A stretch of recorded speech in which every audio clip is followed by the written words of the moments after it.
February 16ರಂದು radio Kisan ದಿನದ ಸಂದರ್ಭದಲ್ಲಿ ಮೈಸೂರು ಆಕಾಶವಾಣಿ ಕೇಂದ್ರದ ವತಿಯಿಂದ ಕೃಷಿಯಲ್ಲಿ ಕೃತಕ ಬುದ್ಧಿಮತ್ತೆ ಬಳಕೆ ಹಾಗೂ ಕೃಷಿ ನವೋದ್ಯಮಗಳನ್ನು ಕುರಿತ ಒಂದು ದಿನದ ಕಾರ್ಯಾಗಾರವನ್ನು ಮೈಸೂರಿನ ಕೇಂದ್ರೀಯ ಭಾರತೀಯ ಭಾಷಾ ಸಂಸ್ಥೆಯ ಸಭಾಂಗಣದಲ್ಲಿ ಏರ್ಪಡಿಸಲಾಗಿತ್ತು. ಈ ಸಂದರ್ಭದಲ್ಲಿ ಗುಂಡ್ಲುಪೇಟೆ ತಾಲೂಕು ಶಿವಪುರ ಗ್ರಾಮದ ಪ್ರಗತಿಪರ ಕೃಷಿಕರಾದ ಎಸ್ಎಂ ನಾಗಾರ್ಜುನ ಕುಮಾರ್ ಅವರು ತೋಟಗಾರಿಕಾ ಬೆಳೆಗಳ ಉತ್ಪಾದನೆಯಲ್ಲಿ ಕೃತಕ ಬುದ್ಧಿಮತ್ತೆ ಬಳಕೆಯನ್ನು ಕುರಿತ ವಿಚಾರವನ್ನು ಮಂಡಿಸಿದರು. ಇದರ ಆಯ್ದ ಅವತರಣಿಕೆಗಳನ್ನು ಈಗ ಕೇಳೋಣ. ಈಗ ನಮ್ಮ ತಾತ ವ್ಯವಸಾಯ ಮಾಡ್ತಿದ್ದಾಗ ಒಂದು 200 ಎಕರೆ ವ್ಯವಸಾಯ ಮಾಡ್ತಿದ್ರಂತೆ. 1977ನೇ ಇಸ್ವಿ 76ನೇ ಇಸ್ವಿಯಲ್ಲಿ ಉಳುವವನೇ ಭೂ ಒಡೆ ಅಂತ ಬಂದಾಗ ಸುಮಾರು ಜಮೀನು ಕಳ್ಕೊಂಡ್ರು. ಆವತ್ತು ಕೃಷಿ ಕಾರ್ಮಿಕರನ್ನ ಕರಿಬೇಕು ಅಂದರೆ ಅರ್ಧ ಊರನ್ನೇ ಕರ್ಕೊಂಡು ಹೋಗ್ತಿದ್ರಂತೆ. ಅಂದರೆ ಒಂದು 60 ವರ್ಷದ ಹಿಂದೆ. ಇವತ್ತು ಅರ್ಧ ಊರಲ್ಲ, ಇಬ್ಬರನ್ನ ಕರ್ಕೊಂಡು ಹೋಗೋದು ನಾನು ಕಷ್ಟ ಆಗಿದೆ. ಸೊ ಕಾರ್ಮಿಕರ ಸಮಸ್ಯೆ ಆಯಾ ಕಾಲಕ್ಕೆ ಇದೇ ಇರುತ್ತೆ. ಈಗ ನಮ್ಮ ತಾತ ಕರಿತಾ ಇದ್ದ ಕಾಲದಲ್ಲಿ ನಮ್ಮ ತಾತಂತಾರೆ 200 ಎಕರೆ ವ್ಯವಸಾಯ ಮಾಡೋವಂಥವ್ರು ಊರಿಗೆ 4 ಜನ ಇರ್ತಿದ್ರು. ಅವತ್ತು ಸಮಸ್ಯೆ ಇತ್ತು, ಸಮಸ್ಯೆ ಯಾವಾಗಲೂ ಇರುತ್ತೆ. ಈ ಆರ್ಟಿಫಿಷಿಯಲ್ ಇಂಟೆಲಿಜೆನ್ಸ್ ನಾವು ಯಾಕೆ ಬಳಸ್ಕೋಬೇಕು? ನಾವು ವಾಸ್ತವದಲ್ಲಿಲ್ಲ. ನೋಡಿ, ಇವತ್ತು ನಾವು ವಿಶ್ವ ಮಾರುಕಟ್ಟೆ ವ್ಯವಸ್ಥೆಗೆ ತೆರಕದೀವಿ. ಇಲ್ಲಿ ನೋಡಿ, ನಾವು ಅಮೇರಿಕದ ಜೊತೆ ಭಾರತ ಒಪ್ಪಂದ ಮಾಡ್ಕೊಳ್ತಾ ಇದೆ, ನಮಗೆ ಅಮೇರಿಕ ಭಾರತದ ಒಪ್ಪಂದ ಬೇಡ ಬೇಡ ಅಂತ ಕೂಗಾಡ್ತಿದ್ದೀವಿ ಅಲ್ವಾ? ಯಾಕೆ ಕೂಗಾಡ್ತಿದ್ದೀವಿ? Because of this.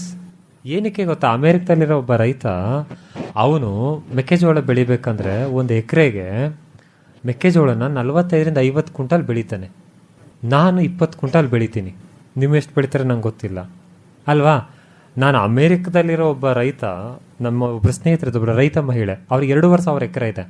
ಒಬ್ಬರೇ ಮ್ಯಾನೇಜ್ ಮಾಡ್ತಾರಂತೆ. ನಾನಿಲ್ಲಿ ನಮ್ಮಣ್ಣ ನಮ್ಮಪ್ಪ ಎಲ್ಲ ಸೇರ್ಕೊಂಡು ಗುದ್ದಾಡಿದ್ರು 30-40 ಎಕರೆ ವ್ಯವಸಾಯ ಮಾಡೋಕ್ಕಾಗ್ತಿಲ್ಲ. ಈ ಗ್ಯಾಪ್ ಇದೆಯಲ್ಲ, ಈ ಗ್ಯಾಪ್ಗೆ ನಾವೆಲ್ಲ ಸ್ಟ್ರೈಕ್ ಮಾಡ್ತಾ ಇರೋದು. ಒಂದು ಕಡೆ ಹಸಿರು ಶಾಲೆ ಹಾಕೊಂಡು ಕೂಗಾಡ್ತೀವಿ, ಇನ್ನೊಂದು ಕಡೆ ವಿಧಾನಸೌಧದೊಳಗಡೆ ಕೂಗಾಡ್ತೀವಿ, ಇನ್ನೊಂದು ಕಡೆ ಪಾರ್ಲಿಮೆಂಟ್ ಒಳಗಡೆ ಕೂಗಾಡ್ತೀವಿ. ಏನಕ್ಕೆ ಅಂದರೆ ಈ ಎ ಅಂತ ಇದೆಯಲ್ಲ, ಇದನ್ನು ನಾವು ಎಫೆಕ್ಟಿವ್ ಆಗಿ ಬಳಸಬೇಕು. ಆವಾಗ ಬಳಸಿದ್ರೆ ನಾವು ಯಾವ ದೇಶದ ಜೊತೆ ಏನಾರು ಒಪ್ಪಂದ ಮಾಡ್ಕೊಳ್ಳಿ ಹೋಗ್ರಿ ನೀವು ಸರ್ಕಾರದವರು. ನಮ್ಮ ಗ್ರೌಂಡ್ ನಮ್ಮ ಕೈಯಲ್ಲಿದೆ, ನಾವು ಅದನ್ನು ಮಾಡ್ತೀವಿ. ನಾವು ಭಾರತದಲ್ಲೇ ಕೂತ್ಕೊಂಡು ಅಮೇರಿಕಕ್ಕೆ ಪೈಪೋಟಿ ಮಾಡ್ತೀವಿ. ನೋಡಿ ವ್ಯವಸ್ಥೆ ಹೆಂಗಿದೆ ಇಲ್ಲ. ಅಮೇರಿಕದಲ್ಲಿ 6 ತಿಂಗಳು ಫಸಲು ಬೆಳೆಯೋಕ್ಕಾಗಲ್ಲ, ನಿಮ್ಗೆ ಗೊತ್ತಿರಲಿ.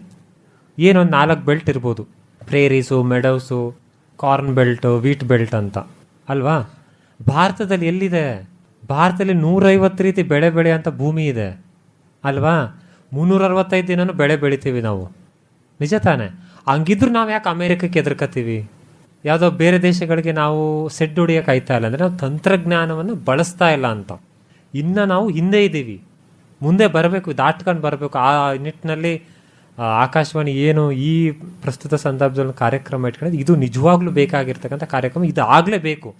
ಇದು ನಿಮ್ಮ ಜಮೀನಲ್ಲಿ ಅಳವಡಿಕೆ ಆದಾಗ ಮಾತ್ರ. ನಾನು ಪ್ರೊಫೆಸರ್ ನಂಜುಂಡಸ್ವಾಮಿ ಅವರು 1990ರ ದಶಕದಲ್ಲಿ ಏನು ಹೇಳಿದ್ರು, WTO ಇಂದ ಆಚೆ ಬನ್ನಿ ಅಂತ. ನಾವು ಆಚೆ ಬರೋಕೆ ಆಯ್ತಲ್ಲ, ನಾವೆಲ್ಲ ಸಿಗಾಕೊಂಡ್ಬಿಟ್ಟಿದ್ದೀವಿ, ಗೊತ್ತಾಯ್ತಾ? ಅದು ಏನಂದರೆ we have to go with a flow. So ಅದು ನಾವು ಮಾಡಲೇಬೇಕು. ಅದು ಮಾಡಲಿಲ್ಲ ಅಂದರೆ ಜನ ನಮ್ಮನ್ನೇ ಇದು ಯಾಕೆ ಈ ಥರ ಅಂತ ನೋಡ್ತಾರೆ. ಸೊ ಇವತ್ತು ಏನಾಗಿದೆ, ಇವತ್ತು ಆರ್ಟಿಫಿಷಿಯಲ್ ಅಲ್ಲ, ಆಕ್ಯುರೇಟ್ ಇಂಟೆಲಿಜೆನ್ಸ್ನ ಕಾಲ ಇದು. ಇವತ್ತು ನೋಡಿ, ನಮಗೆ ವ್ಯವಸಾಯದಲ್ಲಿ ಉತ್ಪಾದನೆಯನ್ನು ಹೆಚ್ಚಿಸಬೇಕು ಅಂದರೆ ಅದರಲ್ಲೇನು ನಿರ್ವಹಣೆ ತುಂಬ ಮುಖ್ಯ. ಅಕ್ಯುರೇಟಾಗಿ ನಾವು ನೋಡ್ತಾ ಇರಬೇಕು, ಏನೇನಾಗ್ತಿದೆ, ದಿನ ಬದಲಾವಣೆಗಳು ಏನೇನು ಆಗ್ತಿದೆ ಅಂತ. ಅದನ್ನು ನಾನು ನಿರ್ವಹಣೆ ಮಾಡೋಕ್ಕಾಗಲ್ಲ, ನೋಡೋಕ್ಕಾಗಲ್ಲ ಅಲ್ವಾ? ಬೆಳಿಗ್ಗೆಯಿಂದ ಸಂಜೆ ತನಕ ನಾನು ಜಮೀನೆಲ್ಲ ಕೂತಿರ್ಲಿಕ್ಕಾಗತ್ತಾ? ಸೊ ಹಾಗಾಗಿ ಏನಂದ್ರೆ ಯಾಂತ್ರೀಕರಣ ನೋಡಿ. ಮೊದಲು ಮಾನವನ ಶ್ರಮ ಬೇಡಿ ನಾವು ವ್ಯವಸಾಯವನ್ನು ಮಾಡ್ತಿದ್ವಿ. ಅದಕ್ಕೂ ಹಿಂದೆ ಪ್ರಕೃತಿ ದತ್ತವಾಗಿ ನಾವು ಬಂದ ಬೆಳೆಗಳನ್ನು ನಾವು ಸೇವಿಸ್ತಿದ್ವಿ, ಜೀವನ ಮಾಡ್ತಿದ್ವಿ. ಆಮೇಲೆ ನಾಗರಿಕತೆ ಬದಲಾದಂಗೆ ವ್ಯವಸಾಯ ಸ್ಟಾರ್ಟ್ ಆಯಿತು. ವ್ಯವಸಾಯ ಸ್ಟಾರ್ಟ್ ಆದಾಗ ಮಾನವ ಚಾಲಿತ ವ್ಯವಸಾಯ ಬಂತು, ಯಾಂತ್ರೀಕರಣ ಬಂತು ಅಲ್ವಾ? ಯಾಂತ್ರೀಕೃತ ಬೇಸಾಯ ಸ್ಟಾರ್ಟ್ ಆಯಿತು. ಈಗ ಯಾಂತ್ರೀಕೃತ ಬೇಸಾಯಕ್ಕಿಂತ ನೆಕ್ಸ್ಟ್ ವರ್ಷನ್ ತಾಂತ್ರಿಕೃತ ಬೇಸಾಯ. ಏನು ಹೇಳಿ? ತಾಂತ್ರಿಕತೆ ಇದೆ, ತಂತ್ರಜ್ಞಾನ. ಇದನ್ನು ನಾವು ಬಳಸಿದ್ರೆ ಏನಾಗುತ್ತೆ, ನಾನು ಹೇಳಿದ್ನಲ್ಲ, ಅಮೇರಿಕ ಅಲ್ಲ, ಅವ್ರ ಅಪ್ಪ ಬಂದರೂ ನಾವು ತಲೆ ಕೆಡಿಸ್ಕೊಳ್ಳಂಗಿಲ್ಲ. ಯಾಕೆ ಅಂದರೆ ಈಗ ನೋಡಿ, ಇದೇ ಜಪಾನಲ್ಲಿ ಭತ್ತವನ್ನು ಬೆಳೀತಾರೆ. ಅವರು ನಮಗಿಂತ 2.5 ಪಟ್ಟು ಹೆಚ್ಚಿನ ಭತ್ತ ಬೆಳೀತಾರೆ. ಚಿಕ್ಕ ದೇಶ, ಒಂದು ಜೋರಾಗಿ ಒಂದು ದೊಡ್ಡ ಅಲೆ ಹೊಡೆದ್ರೆ ದೇಶನೇ ಇರಲ್ಲ ಅಲ್ವಾ? ಅವರು ನೋಡಿ, ನಾವು ಹೇಳ್ತೀವಿ ನಾವು ಹರಪ್ಪ ಮಹೇಂಜದಾರೋ ಚಾನದಾರೋ ಎಲ್ಲ ನೋಡ್ತೀವಿ ಅಲ್ವಾ. 8,000 ವರ್ಷ 10,000 ವರ್ಷ ರಾಮಾಯಣ ಮಹಾಭಾರತ ಹೋದ್ರೆ 15,000-20,000 ವರ್ಷ ಅಂತೀವಿ. ಏನು ಮಾಡಿದ್ದೀವಿ? ಏನು ಮಾಡಿಲ್ಲ, ಕತೆ ಬರ್ಕೊಂಡು ಕೂತಿದ್ದೀವಿ. ನಾವು ಬದಲಾಗಬೇಕು ಅಂದರೆ ಈ ಥರ ತಂತ್ರಜ್ಞಾನಗಳನ್ನು ಅನುಷ್ಠಾನ ಆಗಬೇಕು. ಬರೀ ತಿಳ್ಕೊಂಡು ಕೇಳ್ಬಿಟ್ಟು ಹೊಟ್ಟೋಗೋದಲ್ಲ. ಸೊ ಅನುಷ್ಠಾನ ಆದಾಗ ಏನಾಗುತ್ತೆ, ಏನು ಬದಲಾವಣೆಗಳಾಗ್ಬೋದು, ಅನುಷ್ಠಾನ ಆದಾಗ ಏನು ಬದಲಾವಣೆಗಳಾಗ್ಬೋದು ಅಂದರೆ, ಈಗ ನೋಡಿ, ನಾವು ಕಳೆದ ಡ್ರೋನನ್ನು ಕೃಷಿಯಲ್ಲಿ ಬಳಕೆ ಮಾಡೋದಕ್ಕೆ ಒಂದು ಅವಕಾಶವನ್ನು ಮಾಡಿಕೊಡ್ತು ಭಾರತ ಸರ್ಕಾರ. ಡ್ರೋನ್ ಪಾಲಿಸಿನ ತಂದರು ಅಲ್ವಾ. ಆವತ್ತಿನ ದಿನಾನೇ ಡ್ರೋನ್ಗಳನ್ನು ನಾವು ಬಳಸ್ತಾ ಇದ್ವಿ. ಇದು 1 ಎಕರೆ ಪ್ರದೇಶವನ್ನು ಸಿಂಪಡಣೆ ಮಾಡಬೇಕಂದ್ರೆ ಕೇವಲ 6 ನಿಮಿಷದಲ್ಲಿ ಮುಗಿಸ್ಬಿಡುತ್ತೆ ಕೆಲಸನ. 6 ನಿಮಿಷ ನೀವು ಮಾಡೋಕ್ಕಾಗತ್ತಾ? ನಾವು ಒಂದು ರೌಂಡು ಹಾಕೋಕ್ಕಾಗಲ್ಲ ಕೆಲಸ ಮಾಡೋದಲ್ಲಿರಲಿ. ಅದ್ರ ಜೊತೆಗೆ ಇದಕ್ಕೆ ನಾವು ಸೆನ್ಸಾರ್ಸನ್ನು ಹಾಕಿ ಬಿಟ್ಟರೆ 1 ನಿಮಿಷದಲ್ಲಿ ಇಡೀ 10 ಎಕರೆ 20 ಎಕರೆ ಮಾಹಿತಿನ ತಗೊಂಬರುತ್ತೆ 1 ನಿಮಿಷದಲ್ಲಿ. ಸೊ ಈ ಥರ ತಂತ್ರಜ್ಞಾನಗಳು ನಾವು ಬಳಸ್ತಾ ಇಲ್ಲ. ಹಾಗಾಗಿ ಏನು ಮಾಡ್ತಾ ಇದ್ದೀವಿ, ನಾವು ಏನು ಓಡೋ ಜಗತ್ತಲ್ಲಿ ನಾವು ಹಿಂದೆ ಬೀಳ್ತಾ ಇದ್ದೀವಿ. ಅದ್ರ ಜೊತೆಗೆ ನೋಡಿ, ಈಗ ನಾವು ಎಲ್ಲರೂ ಮಾತಾಡ್ತಿದ್ವಿ ಆಳುಗಳ ಸಮಸ್ಯೆ ಅಂತ. ಆಳುಗಳ ಸಮಸ್ಯೆ ಭೂಮಿ ಹುಟ್ಟಿದಾಗಿಂದನೂ ಇದೆ. ಸಮಸ್ಯೆ ಅಂತೂ ಸಾಮಾನ್ಯ. ಈಗ ಸಮಸ್ಯೆಗಳನ್ನು ಬಗೆಹರಿಸೋದಕ್ಕೆ, ನಮಗೆ ನಿಖರವಾಗಿ ಕೆಲಸಗಳಾಗೋದಕ್ಕೆ ಏನೆಲ್ಲ ಆಗ್ತಾ ಇದೆ, ಅದೆಲ್ಲ ಇನ್ನೂ ಚೆನ್ನಾಗಿ ಆಗ್ತಾ ಇದೆ ಈ ಕಾಲದಲ್ಲಿ, ಈ ಪ್ರಸ್ತುತ ಕಾಲಘಟ್ಟದಲ್ಲಿ. ಸೊ ಹಾರ್ವೆಸ್ಟಿಂಗ್ ಮಾಡಬೇಕು ಅಂದರೆ ರೋಬೋಟ್ಸ್ ಬಂದ್ಬಿಟ್ಟಿದೆ ನೋಡಿ. ನೀವು ಹಾಳುಗಳು ನಮಗೆ ಲೇಬರ್ ಲಾ ವೈಲೇಷನ್ಸ್ ಆಯಿತು, ಸ್ಟ್ರೈಕ್ ಮಾಡ್ತೀವಿ, ಅದು ಮಾಡ್ತೀವಿ ಅನ್ನೋದೇ ಇಲ್ಲ. ಇವು ಚಾರ್ಜ್ ಮಾಡ್ತಾರೆ, ಓಡ್ತಾ ಇರ್ತವೆ. So it is an advantage ಅಲ್ವಾ. ನಾವ್ಯಾಕೆ ಅದನ್ನು ಡಿಸ್ಅಡ್ವಾಂಟೇಜ್ ಅಂತ ತಿಳ್ಕೊಬೇಕು? ಅಲ್ಲೋ ಊಟ ಕೊಡೋಗಿಲ್ಲ, ತಿಂಡಿ ಕೊಡೋ, ಕರೆಂಟ್ ಕೊಟ್ಟರೆ ಸಾಕು, ನಿಜ ತಾನೆ. ಆಮೇಲೆ 5 ಗಂಟೆ ಆಯ್ತಾನೆ ಹೋಗ್ಬೇಕು ಅನ್ನಲ್ಲ, ರೆಸ್ಟ್ ಬೇಕು ಅನ್ನಲ್ಲ, ನಿಜ ತಾನೆ. ನಾವು ನಮ್ಮ ಆಲೋಚನೆಗಳು ಬದಲಾದಾಗ ಅಷ್ಟೇ ವ್ಯವಸಾಯ ಬದಲಾಗಕ್ಕೆ ಸಾಧ್ಯ ಅಲ್ವ. ನಮ್ಮ ಆಲೋಚನೆಗಳು ಬದಲಾಗಲಿಲ್ಲ ಅಂದರೆ ವ್ಯವಸಾಯ ಎಲ್ಲಿ ಬದಲಾಗುತ್ತೆ? ವ್ಯವಸಾಯದಲ್ಲಿ ಕಾಲಕ್ಕೆ ಏನೇನೋ ಬದಲಾವಣೆ ತರಬೇಕು, ಅದನ್ನೆಲ್ಲ ನಾವು ಅನುಷ್ಠಾನ ಮಾಡಲೇಬೇಕು. ಇಲ್ಲಾಂದರೆ ನಾನು ಹೇಳ್ತೀನಲ್ಲ, ಸರ್ಕಾರಗಳು ಇವತ್ತಲ್ಲ, ನಾವು ಸರ್ಕಾರ ಯಾವಾಗ ಹುಟ್ಟು ಹಾಕಿದ್ವಲ್ಲ ಅವತ್ತಿಂದಾನು ವಿಶ್ವ ಮಟ್ಟದಲ್ಲಿ ಏನೇನು ಬದಲಾವಣೆಗಳಾಗುತ್ತೆ ಅದಕ್ಕೆ ಹೊಂದ್ಕೊಳ್ಳೇಬೇಕು ನಾವು, ನಿಜ ತಾನೆ. ಆ ಹೊಂದ್ಕೊಳ್ಳಿಲ್ಲ ಅಂದರೆ ನಾವು ಗ್ಲೋಬಲ್ ಲೆವೆಲಲ್ಲಿ ಪೈಪೋಟಿ ಮಾಡ್ಲಿಕ್ಕೆ ಆಗಲ್ಲ. ಸೊ ನೀವು ಕೇಳ್ಬೋದು, ನಾವು ವಿಶ್ವ ವ್ಯಾಪಾರದಿಂದ ಆಚೆ ಬಂದ್ಬಿಡಿ ಅಂತ. ಬಂದ್ಬಿಡುತ್ತೆ ನಮ್ಮ ದೇಶ ಆಚೆ. ಬೆಂಗಳೂರಲ್ಲಿರೋ ಜನಸಂಖ್ಯೆಗೆ ಏನು ಕೆಲಸ ಕೊಡ್ತೀರಿ ಅಲ್ವಾ? IT ಸೆಕ್ಟರ್ ಏನಾಗುತ್ತೆ? ಬೆಂಗಳೂರು ಯಾವ್ದ್ರ ಮೇಲೆ ಡಿಪೆಂಡ್ ಇದೆ? ವಿಶ್ವದ ಬೇರೆ ಬೇರೆ ದೇಶಗಳ ವ್ಯಾಪಾರ ವಹಿವಾಟುಗಳ ಮೇಲೆ ಬೆಂಗಳೂರು ಡಿಪೆಂಡ್ ಆಗಿರೋದು. ಬರೀ ಬೆಂಗಳೂರು ಅಂತಲ್ಲ, IT ಸೆಕ್ಟರ್. ಸೊ ಅವ್ರನ್ನ ನೋಡಬೇಕಲ್ವ ಸರ್ಕಾರ. ಸೊ ಹಾಗಾಗಿ ನಾವು ಹೊಸ ಬದಲಾವಣೆಗಳನ್ನು, ಹೊಸ ತಂತ್ರಜ್ಞಾನಗಳನ್ನು ಜಮೀನುಗಳಲ್ಲಿ ಅಳವಡಿಸಲೇಬೇಕು. ನೋಡಿ, ಈ ಯಂತ್ರಗಳು ಯಾವ ಥರ ಕೆಲಸ ಮಾಡುತ್ತೆ ಅಂದರೆ, ಒಂದು ಟೊಮೆಟೊ ಹಣ್ಣು ಯಾವ ಕಲರ್ ಇದ್ದರೆ ಅದನ್ನು ಗುಣಮಟ್ಟ ಹೇಗಿರುತ್ತೆ ಅಂತ ನಾವು ಫೀಡ್ ಮಾಡಿರಬೇಕು. ನಾನು ಅದಕ್ಕೆ ಯಾಕೆ ಆರ್ಟಿಫಿಷಿಯಲ್ ಅಂತ ಅನ್ನಬಾರ್ದು ಅಂತಿದ್ದೀನಿ ಅಂದರೆ, ಆಕ್ಯುರೇಟ್ ಅಂತ ಯಾಕೆ ಅನ್ಬೇಕು ಅಂತಿದ್ದೀನಿ ಅಂದರೆ, ನಿಖರವಾಗಿ ನಾವು ಹೇಳಿದ ಕೆಲಸ ಅಷ್ಟೇ ಮಾಡೋದು. ಅದು ತಾನೇನು ಬುದ್ಧಿ ಓಡಿಸಲ್ಲ ಅಲ್ವಾ. ನಾವು ಬುದ್ಧಿ ಓಡಿಸ್ತಿರ್ತೀವಿ, ಅದು ಯಂತ್ರ ಹಂಗೆ ಬುದ್ಧಿ ಓಡಿಸಲ್ಲ. ಅದು ನಾನು ಏನನ್ನು ಕೋಡಿಂಗ್ ಮಾಡಿರ್ತೀನಿ ಅದಷ್ಟೇ ನಿಖರವಾಗಿ ಮಾಡುತ್ತೆ. ಇದ್ರೆ ಮಾಡುತ್ತೆ, ಇಲ್ಲಾಂದರೆ ಬಿಟ್ಬಿಡುತ್ತೆ, ನಿಜ ತಾನೆ. ಇದು ನೋಡಿ, ಈ ಒಂದು ಅರಿಶಿಣದ ಫೀಲ್ಡ್ ಏನಿದೆ, ಇದು ನಾವಿಲ್ಲೊಂದು ವೆದರ್ ಸ್ಟೇಷನ್ ಹಾಕಿದ್ದೀವಿ, ಸಾಯಿಲ್ ಮಾಯಿಶ್ಚರ್ ಹಾಕಿದ್ದೀವಿ. ಅದ್ರ ಜೊತೆಗೆ ಈ ಸೆನ್ಸಾರ್ಸ್ಗಳಿದೆ. ಮೈಟ್ಸ್ ಬಂದಿದೆಯಾ, ಥ್ರಿಪ್ಸ್ ಬಂದಿದೆಯಾ, ಹುಳ ಬಂದಿದೆಯಾ, ಪತಂಗ ಬಂದಿದೆಯಾ ಅನ್ನೋ ಮಾಹಿತಿನೆಲ್ಲ ನಮಗೆ ಕೊಡ್ತಾ ಇರುತ್ತೆ. ಮಳೆ ಟೆಂಪ್ರೇಚರ್ ಎಷ್ಟಿದೆ, ಹ್ಯುಮಿಡಿಟಿ ಎಷ್ಟಿದೆ ಅನ್ನೋ ಎಲ್ಲ ಮಾಹಿತಿಯನ್ನು ನಮಗೆ ದಿನವಾಹಿ ಕೊಡ್ತಾ ಇರುತ್ತೆ. ಈಗ ನೋಡಿ, ಈಗ ನನಗೆ ಜಮೀನು ಹೋಗದೇ ಇದ್ರೂ ನೀರು ಕಟ್ಟಬೇಕಂತ ನಾನಿರೋ ಕಡೆನೇ ತಿಳ್ಕೊಬೋದು. ಅಥವಾ ಯಾವ್ದಾದ್ರು ಹುಳ ಬಂದಿದೆಯಾ, ಅಥವಾ ಏನಾಗಿದೆ, ಬಿಸಿಲು ಎಷ್ಟಿದೆ, ಅಥವಾ ಬಿಸಿಲು ಜಾಸ್ತಿ ಆಗಿ ನಾನು ನೀರು ಕಟ್ಟಬೇಕಾ ಭೂಮಿಗೆ ಅನ್ನೋದನ್ನು ಇದೇ ನಿಖರವಾಗಿ ನಮಗೆ ಮಾಹಿತಿನ ಕೊಡ್ತಾ ಇರುತ್ತೆ. ನೋಡಿ, ಇದು ವೆದರ್ ಸ್ಟೇಷನ್ ಆದರೆ ಒಂದು 32 ಪ್ಯಾರಾಮೀಟರ್ಗಳನ್ನ ಅದು ಸ್ಟೋರ್ ಮಾಡ್ತಾ ಇರುತ್ತೆ. ಅದ್ರ ಜೊತೆಗೆ ಇನ್ನೊಂದು ಸಾಯಿಲ್ ಸೆನ್ಸಾರ್ಸು ಹಾಕಿದ್ದೀವಿ. ಅದೊಂದು 3 ಕಡೆ ಹಾಕಿದ್ದೀವಿ. ಅದೇನಾಗುತ್ತೆ, ಅಲ್ಲಿರೋ ತೇವಾಂಶವನ್ನು ನಮಗೆ ಮಾಹಿತಿ ಕೊಡ್ತಾ ಇರುತ್ತೆ. ನಮಗೆ ಮಾಹಿತಿ ಕೊಟ್ಟ ಮೇಲೆ ನಾವೇನು ಮಾಡ್ತೀವಿ, ಮೋಟ್ರ್ ವಾಲ್ವ್ಗಳನ್ನ ಆನ್ ಮಾಡ್ತಾ ಇರ್ತೀವಿ. ನಾವು ಒಂದನ್ನು ತಿಳ್ಕೊಬೇಕೇನೆಂದರೆ, ಇದು ಒಂದು ವಸ್ತು ಅಷ್ಟೆ. ಇದನ್ನು ಬಳಸೋದನ್ನು ನಾವು ಕಲ್ತಿರಬೇಕು. ಅದು ಎಲ್ಲನೂ ತಾನೇ ಮಾಡಲ್ಲ.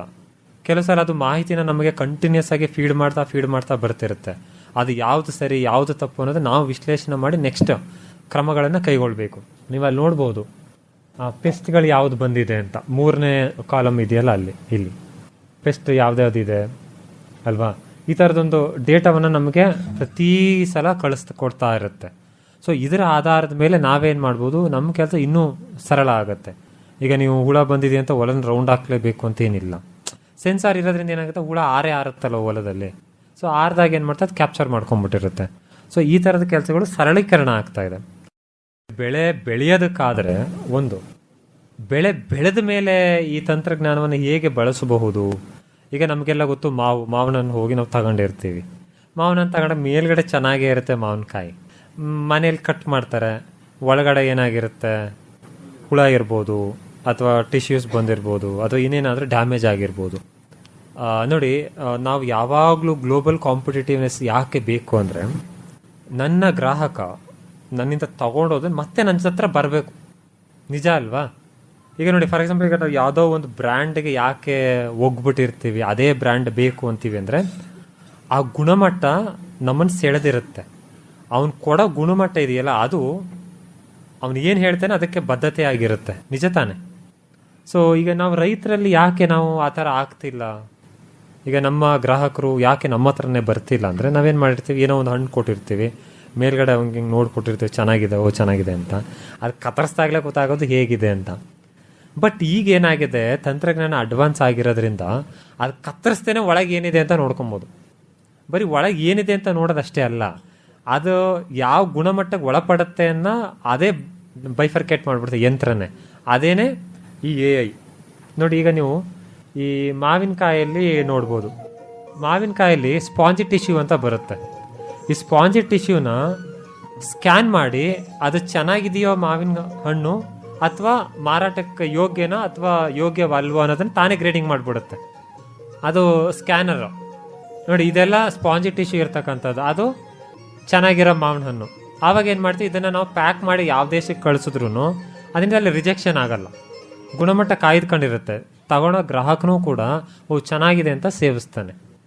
ಈ ತಂತ್ರಜ್ಞಾನಗಳಿಗೆ ಹೇಗೆ ವರ್ಕ್ ಆಗುತ್ತೆ, ಈ ಥರ ಆ ಸ್ಕ್ಯಾನರ್ಗಳಲ್ಲೇ ಸ್ಕ್ಯಾನ್ ಮಾಡಿದಾಗ ಅದರಲ್ಲಿರ್ತಕ್ಕಂಥ ಬಣ್ಣದ ಏರಿಳಿತಗಳಿರುತ್ತಲ್ಲ, ರಿಫ್ಲೆಕ್ಷನ್ಸ್ ಮೇಲೆ ಏನು ಮಾಡ್ತಾ ಅದು ಬೈಫರ್ಕೇಟ್ ಗ್ರೇಡಿಂಗ್ ಮಾಡ್ತಾ ಹೋಗುತ್ತೆ. ಇದು ನೋಡಿ, ನಾವೆಲ್ಲರೂ ಯೋಚನೆ ಮಾಡಲೇಬೇಕಾದಂತಹ ವಿಚಾರ ಇದು. ಈ ಡೈರಿ ಸೆಕ್ಟಾರ್ ಏನಿದೆ ಇವತ್ತು, ನಮ್ಮ ರೈತರು ಇನ್ನೂ ನಾವು ವ್ಯವಸಾಯದಲ್ಲಿ ಇದ್ದೀವಿ, ವ್ಯವಸಾಯನ ನೆಚ್ಕೊಂಡಿದ್ದೀವಿ ಅಂದರೆ ಡೈರಿ ಉದ್ಯಮನೇ ಕಾರಣ. ಹೌದಾ ಅಲ್ವೋ? ನಿಜನ ಸುಳ್ಳು? ನಾನು ಹೇಳಿದೆ, ನಮ್ಮ ರೈತರಿಗೆ ನಮಗೆ ನಮ್ಮ ಕೆಲಸದ ಮೇಲೆ ಹೆಮ್ಮೆ ಇರಬೇಕು, ಗರ್ವ ಇರಬೇಕು. ಹೌದು, ನಾನು ವ್ಯವಸಾಯ ಮಾಡ್ತೀನಿ, ಹಸು ಸಾಕ್ತೀನಿ, ಕುರಿ ಸಾಕ್ತೀನಿ, ಕೋಳಿ ಸಾಕ್ತೀನಿ ಅಂತ ನೇರವಾಗಿ ಹೇಳಬೇಕು. ನಾವು ಯಾವುದೇ ಬೇರೆ ಥರ ಕೆಲಸಗಳು ಮಾಡ್ತಿಲ್ಲ, ಆ ಕೀಳರಿಮೆ ಬೇಡ. ಈಗ ನೋಡಿ, ನಾವು 3 ಡಿಗ್ರಿ ಓದಿ ವ್ಯವಸಾಯ ಮಾಡೋಕ್ಕೆ ಬಂದಿದ್ದೀವಿ ಬೇರೆ ಅವಕಾಶಗಳನ್ನು ಬಿಟ್ಟು. ಅಂದರೆ ಏನಂದರೆ ಅಲ್ಲಿಗಿಂತ ಇಲ್ಲಿ ನೆಮ್ಮದಿ ಚೆನ್ನಾಗಿದೆ ಅಂತ. ಸೊ ಹಾಗಾಗಿ ಈ ಡೈರಿ ಉದ್ಯಮ ನೋಡಿ, ನಾವು ಆಸ್ಟ್ರೇಲಿಯಾ ಜೊತೆ ಮುಕ್ತ ವ್ಯಾಪಾರ ಒಪ್ಪಂದಗಳನ್ನ ಮಾಡಿದ್ದೀವಿ ಅಲ್ವಾ? ಅಲ್ಲಿ ಆಸ್ಟ್ರೇಲಿಯಾದಲ್ಲಿ ಒಂದು ಹಸು ಒಂದು ದಿನಕ್ಕೆ 100 ಲೀಟ್ರ್ ಹಾಲು ಕರೆಯುತ್ತೆ. ಇಸ್ರೇಲಲ್ಲಿ ಒಂದು ಹಸು ಒಂದು ದಿನಕ್ಕೆ 100ರಿಂದ 150 ಲೀಟ್ರ್ ಹಾಲು ಕರೆಯುತ್ತೆ. ಎಷ್ಟು ಹೇಳಿ? 150 ಲೀಟ್ರು ಒಂದು ಹಸು. ಈ ಇರೋವರೆ ಡೈರಿಯಿಂದಲ್ಲ, ಒಂದೇ ಒಂದು ಹಸು. ಅಮೇರಿಕದಲ್ಲೂ ಹಾಗೆ ಇದೆ ಪರಿಸ್ಥಿತಿ ಅಲ್ವಾ? ಭಾರತದಲ್ಲಿ ನಮ್ಮನೆ ಹಸು ಮಾತ್ರ 1/2 ಲೀಟ್ರ್ ಹಾಲು ಕೊಡುತ್ತೆ. ಆಯಿತಾ? ಇನ್ನು ನಾನು 2013ರಲ್ಲಿ ಡೈರಿ ಫಾರ್ಮಿಂಗ್ ಸ್ಟಾರ್ಟ್ ಮಾಡಬೇಕಂತ ಹೇಳಿ ಒಂದು 25 ಲಕ್ಷ ಬಂಡವಾಳ ಹೂಡಿದ್ದೆ ಡೈರಿ ಫಾರ್ಮಿಂಗಿಗೆ. ಎಷ್ಟು ಕಷ್ಟ ಆಗ್ಬಿಡ್ತಂದ್ರೆ, ಡೈರಿ ಫಾರ್ಮಿಂಗೇ ಬೇಡಪ್ಪ ಅಂತ 2019ರಲ್ಲಿ ಶಟ್ ಡೌನ್ ಮಾಡಿಬಿಟ್ಟೆ ನಾನು. ಯಾಕೆ ಶಟ್ ಡೌನ್ ಮಾಡಬೇಕಾಯ್ತು ಅಂದರೆ, ಈ ಬದಲಾದ ಕಾಲಮಾನದಲ್ಲಿ ಈ ಥರ ತಂತ್ರಜ್ಞಾನಗಳನ್ನು ನಾನು ಅಳವಡಿಸ್ಕೊಳ್ಳಿಲ್ಲ. ಅದು ಮುಖ್ಯ ಕಾರಣ ಡೈರಿ ಫಾರ್ಮಿಂಗ್ ಶೆಡ್ ಮಾಡಬೇಕಂದ್ರೆ. ದಿನಕ್ಕೆ ಒಂದು 100-150 ಲೀಟ್ರ್ ಹಾಲು ಹಾಕ್ತಾಯಿದ್ವಿ. ನೋಡಿ, ಗುಂಡ್ಲುಪೇಟೆಯಲ್ಲಿ ಹಸು ಕರೆದು ಹಾಲು ಹಾಕಿ ಮೈಸೂರಿಗೆ ಓದಕ್ಕೆ ಬರ್ತಾಯಿದ್ದೆ ನಾನು. ಸೊ ಅಷ್ಟು ಕೆಲಸ ಮಾಡ್ತಿದ್ರು ಏನಾಗ್ತಿತ್ತು, ಅಲ್ಲಿ ನಿಖರವಾಗಿ ನಾವು ಮ್ಯಾನೇಜ್ ಮಾಡೋಕ್ಕಾಗ್ತಿರ್ಲಿಲ್ಲ. ಸೊ ಹಾಗಾಗಿ ಹೈನು ಉದ್ಯಮನ ಬಿಡಲೇಬೇಕಾಗಿ ಬಂತು, ಬಿಟ್ಬಿಟ್ಟಿದ್ದೀವಿ. ಈಗ ನಾನೊಬ್ಬ ಬಿಟ್ಬಿಟ್ಟೆ. ಆದರೆ ನಮ್ಮೂರಲ್ಲಿ ಹಾಲು ಹಾಕೋರ ಸಂಖ್ಯೆ 600 ಜನ ಇದ್ದಾರೆ, 600 ಸದಸ್ಯರಿದ್ದಾರೆ. ನಮಗೆ ಯಾಕೆ ವರಿ ಅಂದರೆ, ನಾಳೆ ದಿನ ಅಮೇರಿಕದಿಂದ ಅಥವಾ ಆಸ್ಟ್ರೇಲಿಯಾದಿಂದ ಹಾಲು 15 ರೂಪಾಯಿಗೆ ಕರ್ನಾಟಕಕ್ಕೆ ಬಂದರೆ KMF ಏನಾಗಬಹುದು ಅಲ್ವಾ? ಒಂದು ಮ್ಯಾಥ್ಸ್ನ ನಾವು ಮಾಡೋಣ, ಇಲ್ಲ ಒಂದು ಕ್ಯಾಲ್ಕುಲೇಷನ್ ಮಾಡೋಣ. ಆಸ್ಟ್ರೇಲಿಯಾದಲ್ಲಿರ್ತಕ್ಕಂಥ ಹಸು 100 ಲೀಟ್ರ್ ಹಾಲು ಕರೆಯುತ್ತೆ. ಒಂದು ದಿನಕ್ಕೆ. ಅದು ಹೆಂಗೆ ಕರೀತಾರೆ ಅದು ಅವ್ರಿಗೆ ಬಿಟ್ಟಿದ್ದು. Let us not get into it. But ಹಾಲು ಬರ್ತಾ ಇದೆ ಅಲ್ವಾ. 100 ಲೀಟ್ರ್ ಹಾಲಿಗೆ 15 ರೂಪಾಯಿ ಕರ್ನಾಟಕದ ಜನ ಕೊಡ್ತಾರೆ ಅಂದರೆ ಎಷ್ಟಾಯಿತು? ಒಂದು ಹಸುವಿನ ಆದಾಯ ಒಂದು ದಿನಕ್ಕೆ 1500 ರೂಪಾಯಿ ಆಯಿತು. ನಿಜ ಅಲ್ವಾ? So let us be very interactive ಆಗಿದ್ದಾಗ ಏನಾದ್ರು ಒಂದು ಬದಲಾವಣೆ ಆಗ್ಬೋದು. ಇದು ಮೊದಲೇ ರೇಡಿಯೋ ಕಾರ್ಯಕ್ರಮ, ಮಾತಾಡೋಕ್ಕೆ ಅವಕಾಶ ಇರಲ್ಲ, ಅದಕ್ಕೆ ನೇರ ಮಾತಾಡಿ ಅಂತ ಕರೆಸ್ಬಿಟ್ಟಿದ್ದಾರೆ ಕೇಶವಮೂರ್ತಿ ಅವರು. ನೇರ ಕರೆಸ್ದಾಗ ಅಟ್ಲೀಸ್ಟ್ ಒಂದು 4 ಮಾತಾದರೂ ಆಡೋಣ. 1500 ರೂಪಾಯಿ ಆಯಿತು. ನಮ್ಮನೇಲಿರೋ ಅಂಥ ಹಸು 3 ಲೀಟ್ರ್ ಹಾಲು ಕರೆಯುತ್ತೆ. ಏನು ಹೇಳಿ? 3 ಲೀಟ್ರ್ ಹಾಲು ಕರೆಯುತ್ತೆ.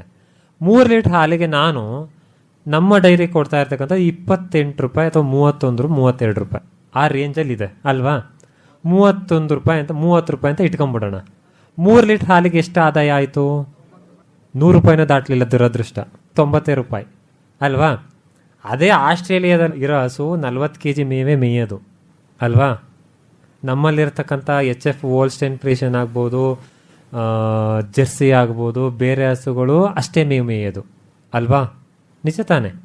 ಆದರೆ ಅವರ ಕಾರ್ಯವಿಧಾನಗಳಿದೆಯಲ್ಲ, ಹಸು ಜಾಸ್ತಿ ಸ್ಟ್ರೆಸ್ ಆಗಬಾರ್ದು, ಕಾಲಕ್ಕೆ ನೀರು ಬೇಕು, ಬೆದೆ ಬಂದಾಗ ಬೆದೆ ಕೊಡಿಸ್ಬೇಕು, ರೋಗ ಬಂದಾಗ ಅದನ್ನು ಇಮ್ಮಿಡಿಯೇಟಾಗಿ ನಾವು ಟ್ರೀಟ್ ಮಾಡಬೇಕು ಅನ್ನೋ ನಿಖರತೆ ಇದೆಯಲ್ಲ, ಅದು ಅವ್ರ ಉದ್ಯಮನ 100 ಲೀಟ್ರ್ ಹಾಲು ಕೊಡೋಕೆ ತಗೊಂಡೋಗಿದೆ. ನಾವೇನು ಮಾಡ್ತೀವಿ? ನಾವು ಬೆಳಿಗ್ಗೆ ಒಂದು 8 ಗಂಟೆ 10 ಗಂಟೆ 9 ಗಂಟೆ ಅಂದರೆ ಮೇಯಕ್ಕೆ ಬಿಡ್ತೀವಲ್ಲ, ಮೇಯಕ್ಕೆ ಬಿಡೋ ಗಂಟೆ ಅದು ನಮ್ಮನೆ ಮುಂದೆ ಬಿದ್ದಿರುತ್ತೆ. ನಾನು ನೋಡ್ತಾ ಇರುತ್ತೆ, ನಾನು ಅದನ್ನು ನೋಡ್ತಾ ಇರ್ತೀನಿ. ಮೇವು ಹಾಕ್ಬೇಕು ಅನ್ನೋದು ಮಾತ್ರ ನಮ್ಗೆ ಗೊತ್ತಾಗಲ್ಲ.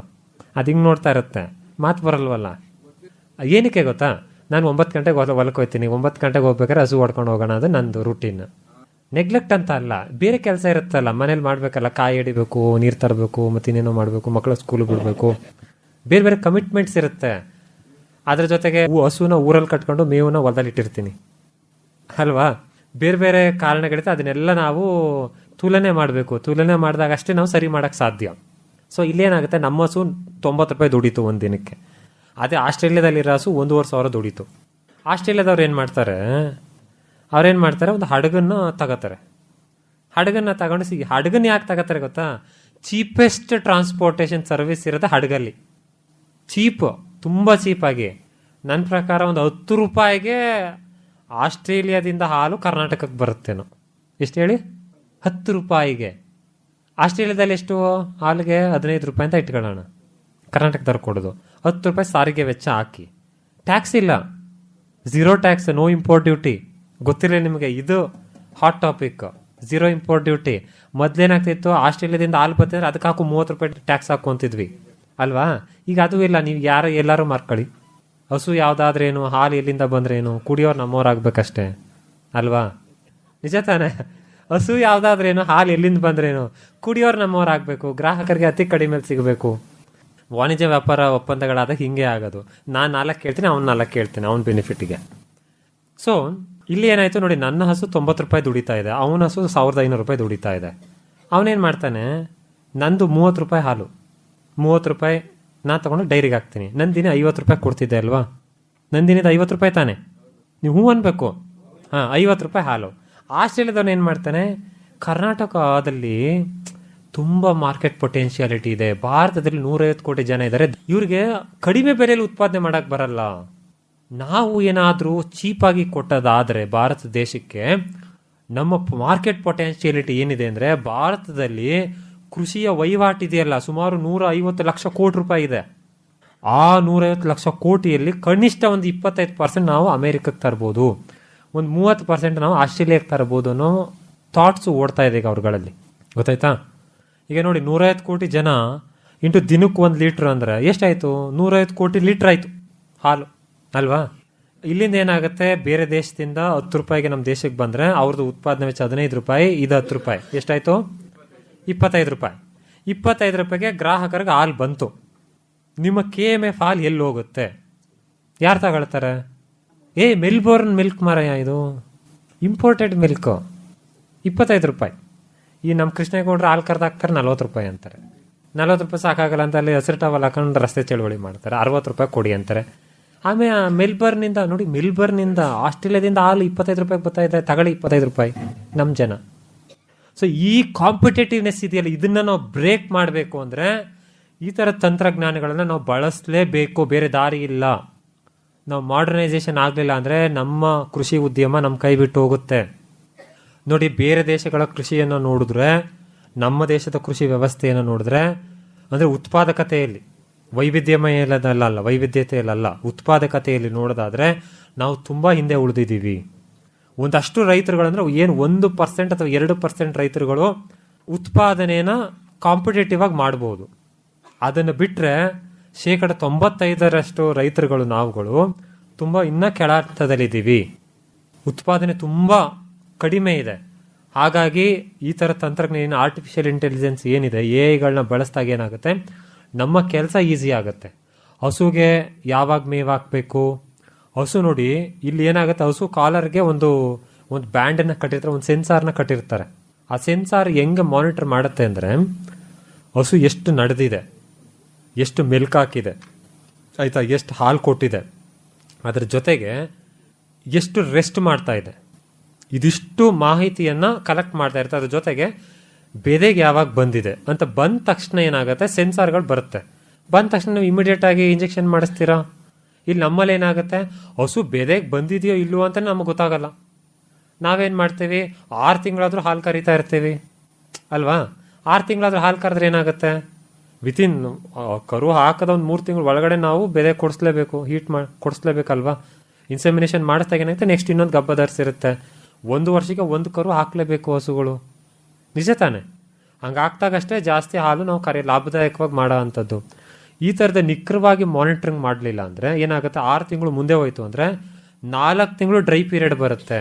ಒಂದು ಹಸು, ಯಾವ ಹಸು ತನ್ನ 7ನೇ ತಿಂಗಳ ಗರ್ಭಧಾರಣೆ ಅವಧಿಯಲ್ಲಿ 6 ಲೀಟ್ರ್ 5 ಲೀಟ್ರ್ ಹಾಲು ಕೊಡಬೇಕಿರುತ್ತೋ, ಅದು ಏನಾಗುತ್ತೆ, ನಾನು 4 ತಿಂಗಳು 5 ತಿಂಗಳು ಲೇಟ್ ಮಾಡಿದಾಗ 2 ಲೀಟ್ರ್ 3 ಲೀಟ್ರ್ ಕೊಡ್ತಾ ಇರುತ್ತೆ ಹಾಲು.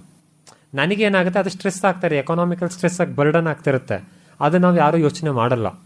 ಯೋಚನೆ ಮಾಡಲೇಬೇಕು. ವ್ಯವಸಾಯವನ್ನು ನಾವು ವ್ಯವಹಾರವಾಗಿ ಯೋಚನೆ ಮಾಡಬೇಕು. ವ್ಯವಸಾಯ ಯಾರೆಲ್ಲ ಮಾಡ್ತಿದ್ದೀವಿ, ನಾವು ಫಸ್ಟು ವ್ಯಾಪಾರಿ ಹೇಗೆ ಯೋಚನೆ ಮಾಡ್ತಾನೆ, 1 ರೂಪಾಯಿನ ವಿನಿಯೋಗ ಮಾಡಿದ್ರೆ ಹೇಗೆ ಅದನ್ನು 2 ರೂಪಾಯಿ ಮಾಡ್ತಾನೆ, ಅಥವಾ 1 ರೂಪಾಯಿನ 1 ರೂಪಾಯಿಯಾಗಿ ಉಳಿಸ್ಕೊತಾನಲ್ಲ, ಅದನ್ನು ನಾವು ಮಾಡಬೇಕು. ಇವತ್ತು ನಮ್ಮ ವ್ಯವಸಾಯದಲ್ಲಿ ಏನಾಗ್ತಿದೆ ಅಂದರೆ 50% ಜನ ನಾವು ಹಾಕಿದ ಬಂಡವಾಳನೇ ತೆಗಿಯೋಕ್ಕಾಗ್ತಿಲ್ಲ. ನಿಜನಾ? ಇದು ತಪ್ಪಬೇಕು. ಇದು ತಪ್ಪಿದ್ರಷ್ಟೇ ನಾವು ವಿಶ್ವ ಮಟ್ಟದಲ್ಲಿ ಫೈಟ್ ಮಾಡೋಕ್ಕೆ ಸಾಧ್ಯ. ಸೊ ಹಾಗಾಗಿ ಈ ತಂತ್ರಜ್ಞಾನಗಳು ಏನು, ಆರ್ಟಿಫಿಷಿಯಲ್ ಇಂಟೆಲಿಜೆನ್ಸ್ಗಳೇನಿದೆ, ಇವುಗಳೇನು ಮಾಡ್ತಾರೆ, ನಮಗೆ ನಿಖರವಾಗಿ ನಾವು ನಿದ್ರೆ ಮಾಡ್ತಿದ್ರೆ ನಮಗೆ ಒಂದು ಅಲಾರಾಮ್ ಕೊಟ್ಟರೆ ಸರ್, ಆ ಥರ ಕೆಲಸ ಮಾಡ್ತಿರುತ್ತೆ ಆರ್ಟಿಫಿಷಿಯಲ್ ಇಂಟೆಲಿಜೆನ್ಸ್. ಆರ್ಟಿಫಿಷಿಯಲ್ ಅಲ್ಲ, ನಾನು ಮೊದಲೇ ಹೇಳಿದೆ ಅಕ್ಯುರೇಟ್ ಇಂಟೆಲಿಜೆನ್ಸ್. ಅಲ್ಲಿ ಇಟ್ ಇಸ್ ನಾಟ್ ಆರ್ಟಿಫಿಷಿಯಲ್. ಕೃತಕವಾಗಿ ಏನು ಕೊಡಲ್ಲ, ಅದು ಇಲ್ಲದೇ ಇರೋದೆಲ್ಲ ಕೊಟ್ಬಿಡುತ್ತಾ, ಇರೋದನ್ನೇ ಕೊಡ್ತಿರುತ್ತೆ ನಿಖರವಾಗಿ. ಸೊ ಅದಕ್ಕೆ I call it as an accurate intelligence, not artificial intelligence. ಅದೇನಾಗುತ್ತೆ, ಅದ್ರ ಜೊತೆಗೆ ಮುನ್ಸೂಚನೆ ಕೊಡ್ತಾ ಇರುತ್ತೆ. ಇದು ನಾವು ಏನು ಮಾಡ್ತೀವಿ, ಅಲ್ಗೋರಿಥಮ್ಸ್ ಹಾಕಿ ಕೋಡಿಂಗ್ ಮಾಡಿರ್ತೀವಿ. ಕೋಡಿಂಗ್ ಮಾಡಿದಾಗ ಏನಾಗುತ್ತೆ, ಹಸು ಕರುವಾಕಿ ಇಷ್ಟು ತಿಂಗಳಾಗಿದೆ, ಸೊ ಇನ್ನು ಮುಂದಿನ 1 ವಾರದಲ್ಲಿ ನಿಮ್ಮ ಡೈರಿ ಫಾರ್ಮಲ್ಲಿ ಅಥವಾ ನಿಮ್ಮ ಹೈನೋದ್ಯಮದಲ್ಲಿ ಇಷ್ಟು ಬೇಡಿಕೆಗಳು ಬರಬಹುದು ಅನ್ನೋದನ್ನೆಲ್ಲ ಪ್ರಿಡಿಕ್ಷನ್ ಕೊಡ್ತಾ ಬರುತ್ತೆ. ಇಷ್ಟೆಲ್ಲ ಮಾಹಿತಿನ ಒಂದು ಸೆನ್ಸಾರ್ಗಳು, ಅದ್ರ ಕತ್ತಲ್ಲಿ ಕಟ್ಟಿರೋ ಒಂದು ಸೆನ್ಸಾರ್ ಇದೆಯಲ್ಲ, ಅದು ನಮಗೆ ಮೊಬೈಲ್ಗೆ ಮಾಹಿತಿ ಕಳಿಸ್ತಾ ಇರುತ್ತೆ, ರವಾನೆ ಮಾಡ್ತಾ ಇರುತ್ತೆ. ಹಾಗಾಗಿನೇ ಬೇರೆ ಬೇರೆ ದೇಶಗಳಲ್ಲಿ ಹೈನು ಉದ್ಯಮ ತುಂಬ ವ್ಯವಸ್ಥಿತವಾಗಿ, ತುಂಬ ಆಧುನಿಕ ರೀತಿಯಲ್ಲೇ ನಡೀತಾ ಇರತಕ್ಕಂಥದ್ದು. ಈಗ ನೋಡಿ, ಭಾರತದಲ್ಲಿ ಹಸು ಮೀಸ ಅಷ್ಟೇ ಕಷ್ಟ ಅಮೇರಿಕಾದಲ್ಲೂ ಇದೆ. ಭಾರತದಲ್ಲಿ ಹೈನೋದ್ಯಮ ನಡೆಸ ಅಷ್ಟೇ ಕಷ್ಟ ಆಸ್ಟ್ರೇಲಿಯಾದಲ್ಲೂ ಇದ್ದಿದ್ದೇ ಆಗಿದ್ದರೆ, ಅದು ಬಗೆಹರಿದೆಯೇ ಆಗಿದ್ದರೆ ಅಲ್ಲಿ 100 ಲೀಟರ್ ಹಾಲು ಕರೆಯಕಾಯ್ತಾಯ್ತು ಹಸು. ಮರುಭೂಮಿಯಂತಹ ಇಸ್ರೇಲಲ್ಲಿ, ಏನು ಹೇಳಿ, ಮರುಭೂಮಿಯಂಥ ಇಸ್ರೇಲಲ್ಲಿ ವಿಶ್ವದಲ್ಲಿ ಎಲ್ಲೂ ನಡೆಯಲ್ಲ, ಅಷ್ಟು ವ್ಯವಸಾಯ ನಡೆಯುತ್ತೆ ಅಲ್ಲಿ. ಅಂದರೆ ಅಷ್ಟು ವೈವಿಧ್ಯಮಯವಾಗಿ, ಅಷ್ಟು ನಿಖರವಾಗಿ ನಡೆಯುತ್ತೆ. ಅದು ನಡೆಯೋಕ್ಕಾಯ್ತಿತ್ತ? ಮರುಭೂಮಿಲಿ ಕೂತ್ಕೊಂಡು ದಾಳಿಂಬೆ ಬೆಳಿತಾನೆ ಅಂದರೆ ಮಲೆನಾಡಲ್ಲಿ ಕೂತ್ಕೊಂಡು ನಾವು ಯಾಕೆ ಬೆಳೆಯೋಕ್ಕಾಗ್ತಿಲ್ಲ? ಏನಕ್ಕೆ ಅಂದರೆ ನಾವು ತಂತ್ರಜ್ಞಾನ ಉಪಯೋಗಿಸ್ತಾ ಇಲ್ಲ. ಜಗಳ ಕಟ್ಟ ಮೇಲೆ ಕೂತ್ಕೋ, ಅವನ ಮನೆ ಬಗ್ಗೆ ಮಾತಾಡು, ಇವನ ಮನೆ ಬಗ್ಗೆ ಮಾತಾಡು, ಅವ್ನು ಮುಂದಕ್ಕೆ ಹೋಯ್ತಾನೆ, ಅವ್ನು ಹಿಂಗಡಿ. ಅದು ಬಿಡ್ಬೇಕು. ನಾವು ನಮ್ಮ ಜಗಳಿ ಕಟ್ಟೆಯಲ್ಲಿ ಯಾವ ವಿಚಾರಗಳು ಬರಬೇಕಂದ್ರೆ, ಯಾವ ಉದ್ಯೋಗ ನಾವು ಮಾಡ್ತಿದ್ದೀವಲ್ಲ ಅದರ ಸಮಸ್ಯೆಗಳನ್ನು ಬಗೆಹರಿಸೋಂಥ ಚರ್ಚೆಗಳು ನಡಿಬೇಕು ಗ್ರಾಮೀಣ ಮಟ್ಟದಲ್ಲಿ.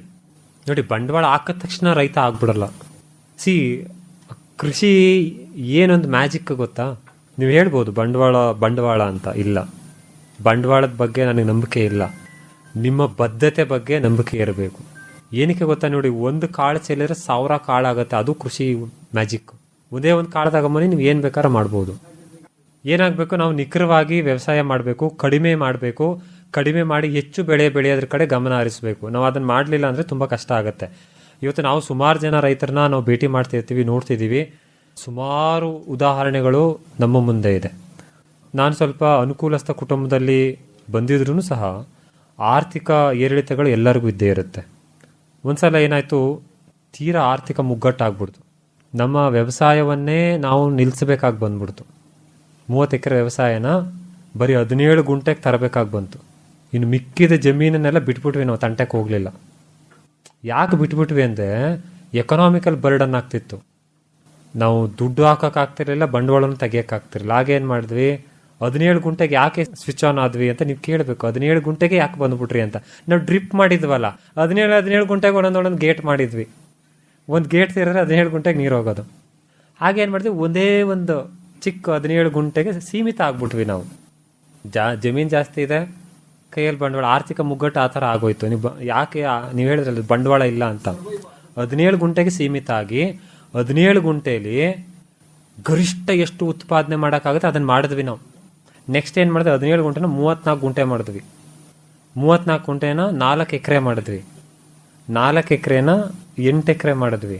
8 ಎಕರೆನ 16 ಎಕರೆ ಮಾಡಿದ್ವಿ. ಈಗ ಒಂದು 30-35 ಎಕರೆ ವ್ಯವಸಾಯ ಮಾಡ್ತೀವಿ. ಏನು ಹೇಳಿ, ಮ್ಯಾಜಿಕ್ ಏನಿಲ್ಲ, ನಮ್ಮ ಬೆವರು ಸುರಿಸಿದ್ವಿ ಅಷ್ಟೇ. ಸೊ ಹಾಗಾಗಿ ಏನಾಗತ್ತೆ, ಇಲ್ಲಿ ಮ್ಯಾಜಿಕ್ ಏನಾಗಲ್ಲ, ದುಡಿಮೆ ಮಾಡಬೇಕು. ಬಂಡವಾಳದಿಂದನೇ ಎಲ್ಲ ಆಗುತ್ತೆ ವ್ಯವಸಾಯದಲ್ಲಿ ಅನ್ನೋದು, ಬಂಡವಾಳ ಒಂದು ಕಾಂಪೊನೆಂಟ್ ಇರ್ಬೋದು, ಬಂಡವಾಳದಿಂದನೇ ಬದಲಾಗುತ್ತೆ ಅನ್ನೋದ್ರ ಮೇಲೆ ನಂಬಬೇಡಿ. ಅಲ್ಲಿಗೆ ನಿಮ್ಮ ಜ್ಞಾನ ಬೇಕು, ನಿಮ್ಮ ಬದ್ಧತೆ ಬೇಕು, ನಿಮ್ಮ ದುಡಿಮೆ ಇರಬೇಕು. ಸೊ ಅದಿದ್ದಾಗ ಏನು ಬೇಕಾದ್ರೂ ಸಾಗುತ್ತೆ. ಯಾವೆಲ್ಲ ಪ್ರಗತಿಪರ ರೈತರುಗಳು ಈ ವೇದಿಕೆನ ಅಲಂಕರಿಸ್ತಾರಲ್ಲ, ಅವರೆಲ್ಲರೂ ಬಂಡವಾಳವನ್ನು ಪಕ್ಕಕ್ಕಿಟ್ಟೆ ಬಂದಿರತಕ್ಕಂಥದ್ದು. ಮಾರಕ್ಕೆ ನಂದಲ್ವಲ್ಲ ಅದು, ಯಾರೋ ಬಳುವಳಿ ಯಾಕೆ ಕೊಟ್ಟಿದ್ದಾರೆ. ಆದರೆ ಉಳಿಸ್ಬೇಕು, ಮುಂದಿನ ಪೀಳಿಗೆಗಾರು ಹೋಗಲಿ. ಸೊ ನಿಖರವಾಗಿ ಮಾಡಬೇಕು. ನಿಖರವಾಗಿ ಮಾಡಿದಾಗಷ್ಟೇ ಏನಾದರೂ ಬದಲಾವಣೆ ಮಾಡ್ಲಿಕ್ಕೆ ಸಾಧ್ಯ. ನೋಡಿ, ಅದರ ಜೊತೆಗೆ ಈಗ ನಾವೇನು ಮಾಡ್ತೀವಿ, ಉತ್ಪಾದನೆ ಬಗ್ಗೆನೇ ಮಾತಾಡ್ತಿದ್ವಿ. ಬೆಳೆ ಬೆಳೆಯೋದು ಹೆಂಗೆ, ಹಾಲು ಕರೆಯೋದು ಹೆಂಗೆ, ಗುಣಮಟ್ಟ ಜಾಸ್ತಿ ಮಾಡೋದು ಹೆಂಗೆ ಅಂತೆಲ್ಲ.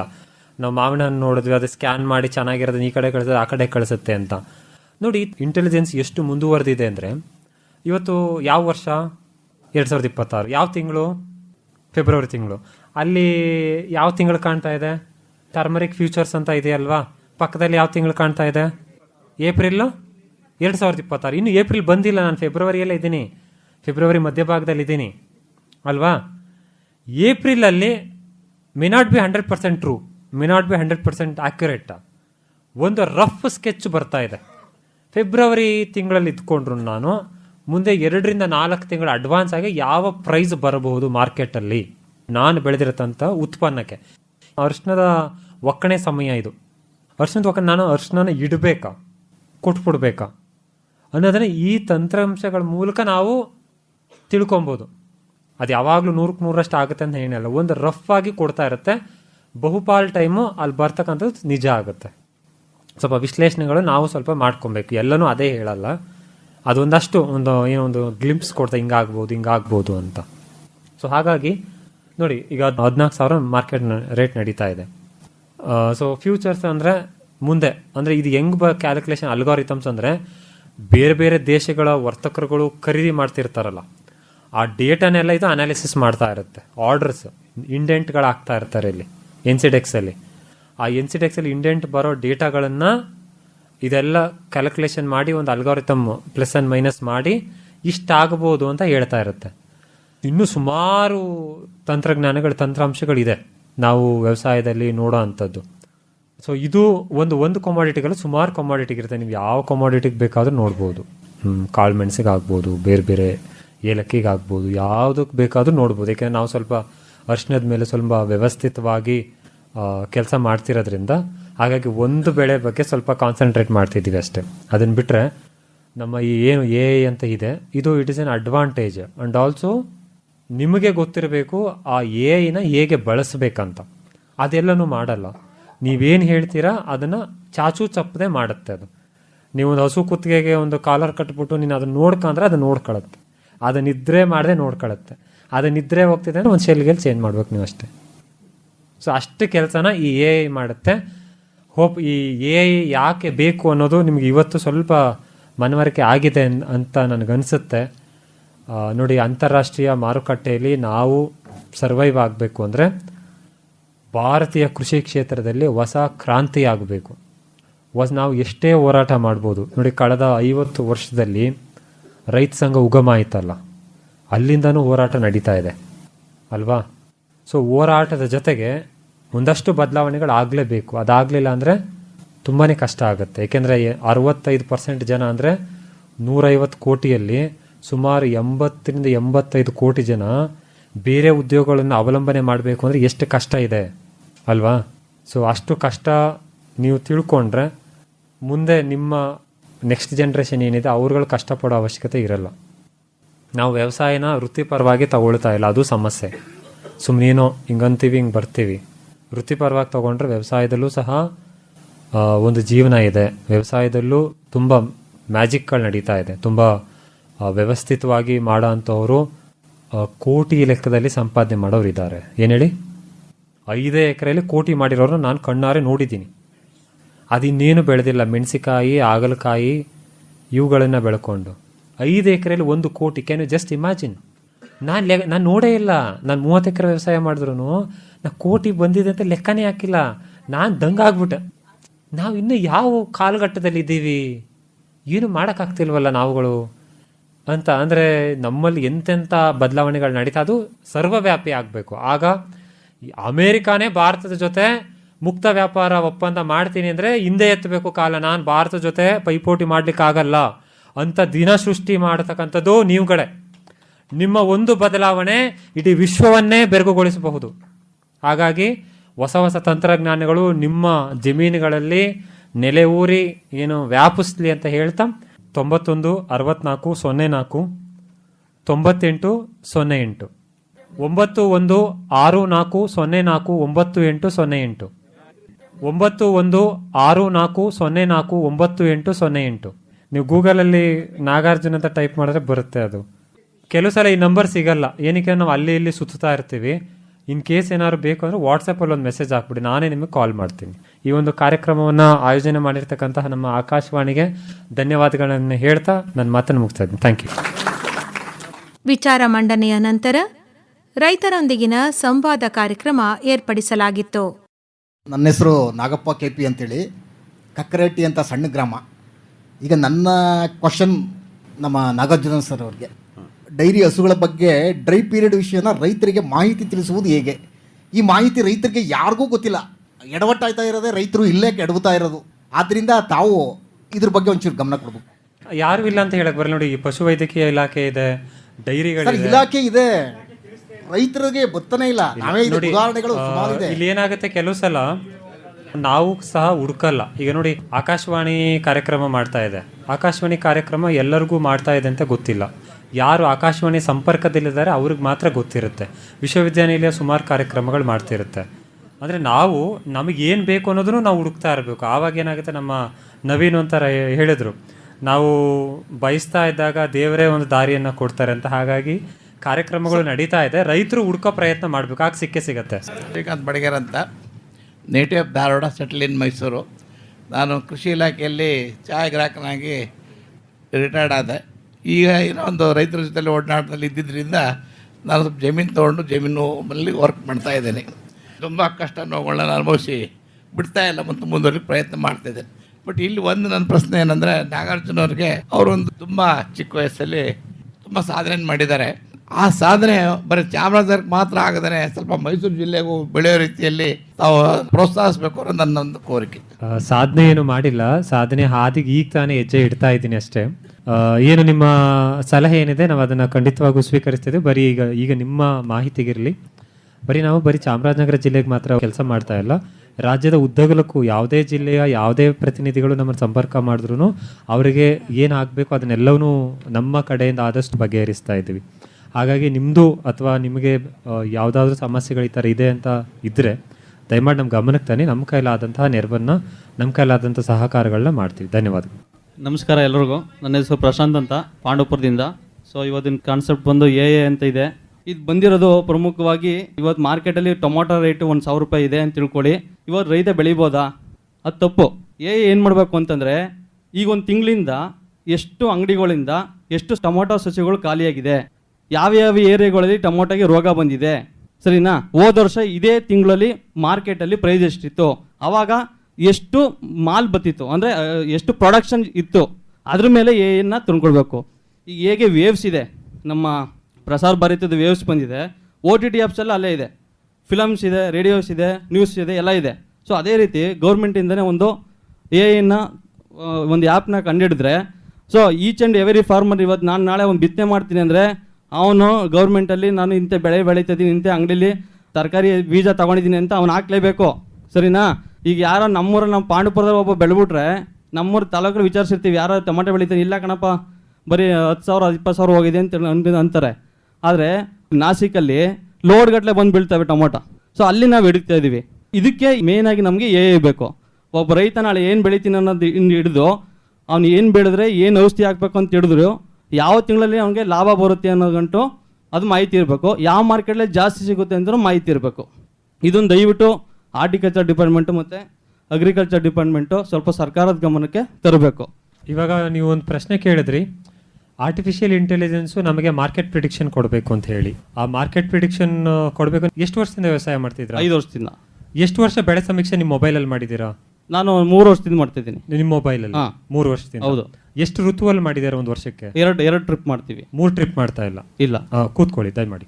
ನೋಡಿ, ಸರ್ಕಾರ ಇವತ್ತು ಇವ್ರೇನು ಪ್ರಶ್ನೆ ಕೇಳಿದ್ರು, ಇದನ್ನ ಡಿಜಿಟಲ್ ಪ್ಲಾಟ್ಫಾರ್ಮಲ್ಲಿ ತರಬೇಕು ಅಂತ ಹೇಳಿ ರೈತರ ಬೆಳೆ ಸಮೀಕ್ಷೆ ಆ್ಯಪ್ ಅಂತ ಮಾಡ್ತಾ ಇದೆ. ಅಂದರೆ ಋತುಮಾನ ವರ್ಷಕ್ಕೆ 3 ಅಥವಾ 4 ಋತುಗಳಲ್ಲಿ ಪೂರ್ವ ಮುಂಗಾರು, ಮುಂಗಾರು, ಹಿಂಗಾರು, ಬೇಸಿಗೆ 4 ಹಂಗಾಮಲ್ಲಿ ಬೆಳೆ ಸಮೀಕ್ಷೆ ನಡೀತಾ ಇದೆ. ಪ್ರತಿ ಹಳ್ಳಿಯಲ್ಲೂ ನಡೀತಾ ಇದೆ. ಈ ಬೆಳೆ ಸಮೀಕ್ಷೆ ಏನಾಗಿದೆ, ರೈತರಿಗೆ ಮಾಡ್ಕೊಳ್ಳೋಕ್ಕೆ ಮೊದಲನೇ ಅವಕಾಶ ಇರುತ್ತೆ. ರೈತರು ಒಂದು 5% ಮಾಡ್ತಾ ಇಲ್ಲ 100ರಲ್ಲಿ. ಇನ್ನು ಮಿಕ್ಕದ್ದೆಲ್ಲನೂ PR ಅಂತ ಇರ್ತಾರೆ, ಖಾಸಗಿ ನಿವಾಸಿ, ಪ್ರೈವೇಟ್ ರೆಸಿಡೆಂಟ್ ಅಂತ, ಅವ್ರು ಮಾಡ್ತಾ ಇದ್ದಾರೆ. ಅವ್ರು ಏನೋ ಒಂದು 60% ಅಷ್ಟು ಮಾತ್ರ ಮಾಡ್ತಾ ಇರೋದು. ಅಲ್ಲೇನಾಗುತ್ತೆ, ಅವರಿಗೆ ಒಂದು ಬೆಳೆ ಸಮೀಕ್ಷೆ ಒಂದು ಡೇಟಾನ ಅಪ್ಲೋಡ್ ಮಾಡಿದ್ರೆ 10 ರೂಪಾಯಿ ಹಂಗೆ ಕೊಡ್ತಾರೆ ಒಂದು ಪಾಯಿಂಟಿಗೆ. ಕೆಲವು ಸಲ ಏನಾಗುತ್ತೆ, ಕೆಲವು ಸಲ ತೋಟ ಒಳಗಡೆ ಇರುತ್ತೆ, ದೂರದಿರುತ್ತೆ, ದಾರಿ ಇರಲ್ಲ, ಅಥವಾ ಬೇಲಿ ಬೀಗ ಹಾಕೊಂಡ್ಬಿಟ್ಟಿರ್ತಾರೆ, ಅಥವಾ ಹೋಗೋಕ್ಕಾಗಿರೋ ಅಥವಾ ಕಾಡಂಚಲ್ಲಿರುತ್ತೆ. ಇಂತಹ ಸಂದರ್ಭಗಳಲ್ಲಿ ಏನಾಗ್ತಾ ಇದೆ, ಆ ಬೆಳೆ ಮಾಹಿತಿ ಡಿಜಿಟಲ್ ಪ್ಲಾಟ್ಫಾರ್ಮಿಗೆ ಬರ್ತಾ ಇಲ್ಲ. ಆ ಥರ ಏನಾದರೂ ನಾವು 100ಕ್ಕೆ 100ರಷ್ಟು ಅಥವಾ 100ಕ್ಕೆ 99ರಷ್ಟು ನಾವು ಬೆಳೆ ಮಾಹಿತಿಯನ್ನು ಡಿಜಿಟಲ್ ಪ್ಲಾಟ್ಫಾರ್ಮಲ್ಲಿ ತೊಗೊಂಡು ಬಂದರೆ, ರೈತರ ಸಹಕಾರದಿಂದ, ರೈತರನ್ನ ಹೊರತುಪಡಿಸಿ ಯಾವುದೂ ಸಕ್ಸಸ್ ಆಗೋಕ್ಕೆ ಸಾಧ್ಯನೇ ಇಲ್ಲ. ರೈತರ ಸಹಕಾರದಿಂದ ನಾವು ತೆಗೆದುಕೊಂಡು ಬಂದರೆ ನಮಗೆ ಮಾರ್ಕೆಟ್ ಪ್ರಿಡಿಕ್ಷನಲ್ಲಿ ಎಷ್ಟು ಎಕರೆ ಪ್ರದೇಶದಲ್ಲಿ ಯಾವ ಬೆಳೆಗಳು ನಿಂತಿದೆ, ಯಾವಾಗ ಕಟಿಂಗ್ ಆಗುತ್ತೆ, ಹಾರ್ವೆಸ್ಟ್ ಎಷ್ಟಾಗುತ್ತೆ ಅಂತ ಒಂದು ರಫ್ ಎಸ್ಟಿಮೇಷನು ನಮಗೆ ಬಂದ್ಬಿಡುತ್ತೆ. ಅದು ಬಂದಾಗ ಏನಾಗುತ್ತೆ, ನಮಗೆ ಪ್ರೀವಿಯಸ್ ಇಯರ್ ಡೇಟಾಗಳಿರುತ್ತಲ್ಲ, ಅದನ್ನು ನೋಡಿಕೊಂಡು ಮಾರ್ಕೆಟ್ ಏನಾಗುತ್ತೆ, ಅಪ್ಸ್ ಆ್ಯಂಡ್ ಡೌನ್ಸ್ ಏನಾಗುತ್ತೆ, ಯಾವ ಥರ ಆಗುತ್ತೆ ಅನ್ನೋದ್ರ ಬಗ್ಗೆ ಮಾಹಿತಿ ಸಿಗುತ್ತೆ. ಅದ್ರ ಜೊತೆಗೆ ಇನ್ನೂ ಒಂದನ್ನು ಹೇಳಿದ್ರು, ಆ ಬೆಳೆಯ ಸ್ಥಿತಿಗತಿ ಬಗ್ಗೆ, ಅಂದರೆ ಪ್ರೆಸೆಂಟ್ ಕಂಡೀಷನ್ ಬಗ್ಗೆ ಒಂದು ಫೋರ್ಕಾಸ್ಟ್ಗಳು ಬೇಕು ಅಂತ. ಅದನ್ನು ಸಹ ಮಾಡ್ತಾ ಇದೆ. ಈಗ ಇಕ್ರಿಸ್ಯಾಟ್ ಇದೆ, ಇಸ್ರೋ ಎಲ್ಲ ಏನು ಮಾಡ್ತಾ ಇದೆ, ನಮಗೆ ಕೆಲವೊಂದು ಸ್ಯಾಟಲೈಟ್ಗಳನ್ನ, ಕ್ರಾಪ್ ಮಾನಿಟರಿಂಗ್ ಸ್ಯಾಟಲೈಟ್ಗಳೇ ಇದೆ. ಸೊ ಅದು ತುಂಬ ವರ್ಕ್ ನಡೀತಾ ಇರೋದ್ರಿಂದ ಇನ್ನು ಮುಂದಿನ ದಿನಗಳಲ್ಲಿ ಅದು ಸಹ ನಮಗೆ ದೈನಂದಿನ ಮಾಹಿತಿಗಳು ಬರ್ಬೋದು. ಅದರ ಜೊತೆಗೆ ರೈತರ ಸಹಭಾಗಿತ್ವದಲ್ಲಿ ಬೆಳೆ ಸಮೀಕ್ಷೆ ವರದಿಯನ್ನು ರೈತರ ಮೊಬೈಲಲ್ಲೇ ಮಾಡಬೇಕು. ಈಗ ಈ ಒಂದು ವೇದಿಕೆ ಮೂಲಕ ನಾನು ಎಲ್ಲ ರೈತರೆಲ್ಲ ರಿಕ್ವೆಸ್ಟ್ ಮಾಡ್ತೀನಿ, ನೀವು ಯಾವ್ಯಾವ ಬೆಳೆ ಮಾಡ್ತೀರೋ ಋತುಮಾನಕ್ಕೆ ಆಧಾರವಾಗಿ ನೀವುಗಳೆಲ್ಲರೂ ನಿಮ್ಮ ಮೊಬೈಲನ್ನು ಉಪಯೋಗಿಸ್ಕೊಂಡು, ನಿಮ್ಮದು, ನಿಮ್ಮ ಮಕ್ಕಳದು, ಯಾರು ನಿಮ್ಮ ಮನೆಯಲ್ಲಿ ಸ್ಮಾರ್ಟ್ಫೋನ್ ಯೂಸ್ ಮಾಡ್ತಾರೆ ಅವ್ರುಗಳೆಲ್ಲ ಮೊಬೈಲ್ ಉಪಯೋಗಿಸ್ಕೊಂಡು ಯಾವ್ಯಾವ ಬೆಳೆಯನ್ನು ಬೆಳೆದಿದ್ದೀರ ಅನ್ನೋದನ್ನು ರೈತರ ಬೆಳೆ ಸಮೀಕ್ಷೆ ಆ್ಯಪಲ್ಲಿ ನೀವು ಮಾಡಿದಾಗ, ನಾಳೆ ನಿಮ್ಮ ಬೆಳೆ ಏನಾದರೂ ನಷ್ಟ ಆಯಿತು ಅಂದರೆ ಸರ್ಕಾರ ನಿಮಗೆ ಪರಿಹಾರ ಕೊಡಲಿಕ್ಕೆ ಈ ದತ್ತಾಂಶಗಳು ಉಪಯೋಗ ಆಗುತ್ತೆ. ಅಥವಾ ನಿಮಗೆ ಸಾಲ ತೆಗೆದುಕೊಳ್ಳೋಕ್ಕೆ ಈ ದತ್ತಾಂಶಗಳು ಬೇಕು. ಸೊ ಹಾಗಾಗಿ ನಾನು ಎಲ್ಲ ರೈತರಲ್ಲೂ ಕೇಳೋದೇನೆಂದರೆ, ನಿಮ್ಮ ಬೆಳೆ ಮಾಹಿತಿಯನ್ನು ನೀವೇ ಖುದ್ದಾಗಿ ಅಪ್ಲೋಡ್ ಮಾಡಿ. ನೀವು ಮಾಡೋಕ್ಕಾಗದೇ ಸಂದರ್ಭದಲ್ಲಿ ಸರ್ಕಾರ ಮಾಡಿಸುತ್ತೆ, ಕೆಲವು ಸಲ ಮಿಸ್ ಆಗ್ಬೋದು. ಹಾಗಾಗಿ ಮಿಸ್ ಆಗೋದು ಬೇಡ, ರೈತರೇ ಮುಂದೆ ಬನ್ನಿ ಅಂತ ಕೇಳ್ಕೊಳ್ತೀನಿ. ನಾನು ರಾಧಾ ನಾರಾಯಣಗೌಡ ಅಂತ ಹೇಳಿ, ನಾ ಮೈಸೂರಲ್ಲಿ ಇದ್ದೀನಿ ವಾಸ. ಆದರೆ ಹೊಸೂರಲ್ಲಿ ನಮ್ದು 5 ಎಕರೆ ಜಮೀನಿದೆ. ಈಗ ಕೃತಕ ಬುದ್ಧಿಮತ್ತೆ ಅನ್ನೋದನ್ನು ನಮ್ಮ ತೋಟದಲ್ಲಿ ನಾವು ಹೆಂಗೆ ಬಳಸ್ಕೋಬೋದು, ಅದು ನನಗೆ ಮುಖ್ಯವಾಗಿ ಬೇಕಾಗಿರೋದು. ಯಾಕೆಂದರೆ ನಾವು ಯಾವ್ಯಾವ ಥರದಲ್ಲಿ ಏನು, ಈಗ ನಾನು ABCD ಕಲಿಯೋಕ್ಕೆ ಅಂತ ಬಂದಿದ್ದೀನಿ. ABCD ಕಲ್ತಾಗಿದೆ, ವರ್ಡಿಂಗ್ಸ್ ಮಾಡೋದು ಬರಲ್ಲ. ಈಗ ನಾನು ಈ AI ನನ್ನ ತೋಟದಲ್ಲಿ ನಾನು ಹೆಂಗೆ ಬಳಸ್ಕೋಬೋದು ಅನ್ನೋದು ನನಗೆ ಮುಖ್ಯವಾದ ಬೇಕಾದ ಅಂಶ. ನೋಡಿ, ಕೃತಕ ಬುದ್ಧಿಮತ್ತೆ ಅನ್ನೋದು ನಾನು ಆವಾಗಲೇ ಹೇಳಿದೆ, ಅದು ಕೃತಕ ಬುದ್ಧಿಮತ್ತೆ ಅಲ್ಲ, ಅಕ್ಯುರೇಟ್ ಅಂದರೆ ನಿಖರ. ನಾವೇನು ಕೊಡ್ತೀವಿ ಅದನ್ನ ಕೊಡುತ್ತೆ. ಅದು ಯಂತ್ರ, ಅದೊಂದು ಸಾಧನ ಅಷ್ಟೇ. ನಿಮಗೆ ಬಿಸಿಲು ಎಷ್ಟಿದೆ, ಮಳೆ ಎಷ್ಟಿದೆ, ಮಣ್ಣಿನಲ್ಲಿ ತೇವಾಂಶ ಎಷ್ಟಿದೆ ಅನ್ನೋದಕ್ಕೆಲ್ಲ ನಿಮಗೆ ಮಾಹಿತಿ ಬೇಕು ಅಂದ್ರೆ ಸಾಯಿಲ್ ಮಾಯಿಶ್ಚರ್ ಹಾಕಿ, ಏನು ವೆದರ್ ಸ್ಟೇಷನ್ ಹಾಕಿ. ಈಗ ಸಬ್ಸಿಡಿಯಲ್ಲಿ ಸಿಗ್ತಾ ಇದೆ ವೆದರ್ ಸ್ಟೇಷನ್ ಕರ್ನಾಟಕ ಸರ್ಕಾರದಿಂದ, ತೋಟಗಾರಿಕಾ ಇಲಾಖೆಯಿಂದ, ಆಯ್ತಾ. ಅದ ನಂತರದಲ್ಲಿ ನಿಮಗೆ ಗೇಟ್ ತಿರಿಯೋಕ್ಕೆ ಕಷ್ಟ ಆಗ್ತಿದೆ, ಟೈಮ್ ಕರೆಕ್ಟಾಗಿ ಕಷ್ಟ ಆಗ್ತಿದೆ ಅಂದರೆ ಆಟೋಮೆಟಿಕ್ ಸಾಲೋನೈಡ್ ವಾಲ್ವ್ಸನ್ನು ಹಾಕೊಳ್ಳಿ, ಆಯಿತಾ. ಅದ್ರ ಜೊತೆಗೆ ನಿಮಗೆ ಪೆಸ್ಟ್ ಡಿಸೀಸ್ ಕಂಟ್ರೋಲ್ ಬಗ್ಗೆ ಬೇಕು ಅಂದರೆ ಅದಕ್ಕೆ ಆದಂಥ ಡಿವೈಸ್ಗಳಿದೆ, ಅದನ್ನು ಹಾಕೊಳ್ಳಿ. ನಿಮಗೆ ಯಾವೆಲ್ಲ ಕೆಲಸಗಳಿಗೆ ಯಂತ್ರ ಬೇಕು ಅಂತೀರಾ ಅದೆಲ್ಲವನ್ನು ಹಾಕ್ಕೊಳ್ಬೋದು. ಸ್ಟಾರ್ಟ್ರ್ ಆನ್ ಮಾಡೋಕ್ಕೆ ನಿಮಗೆ ತೊಂದರೆ ಆಗ್ತಿದೆಯಾ, ಆಟೋಮೆಟಿಕ್ ಸ್ಟಾರ್ಟರ್ ಇದೆ, ಮೊಬೈಲ್ ಕಂಟ್ರೋಲ್ ಸ್ಟಾರ್ಟರ್ ಇದೆ, ಅದನ್ನು ಹಾಕೊಬೋದು. ನಿಮ್ಗೆ ಎಲ್ಲೆಲ್ಲಿ ಕಷ್ಟ ಆಗುತ್ತೆ ನೋಡಿ, ನಿಮ್ಗೆ ಯಾವ್ಯಾವ ಕೆಲಸ ನಿರ್ವಹಣೆ ಮಾಡೋಕ್ಕೆ ಕಷ್ಟ ಆಗುತ್ತೆ ಅಲ್ಲೆಲ್ಲಿಗೆಲ್ಲೂ ಯಂತ್ರ ಇದೆ, ಅದಕ್ಕೆಲ್ಲರಿಗೂ ಆಟೋಮೇಷನ್ ಇದೆ. ಮತ್ತು ಅದನ್ನೇನು ಮಾಡ್ಬೋದು, ಕೋಡಿಂಗ್ ಮಾಡ್ಕೊಬೋದು. ಇಷ್ಟಿಷ್ಟು ಹೊತ್ತಿಗೆ ಸ್ಟಾರ್ಟ್ ಆಗಬೇಕು ಅಂದ್ರೆ ಅಷ್ಟಷ್ಟು ಹೊತ್ತಿಗೆ ಸ್ಟಾರ್ಟ್ ಆಗುತ್ತೆ. ನಿಮ್ಮ ಅವಶ್ಯಕತೆಯನ್ನು ಪೂರೈಸುವ ಸಾಧನಗಳು ಇದೆ.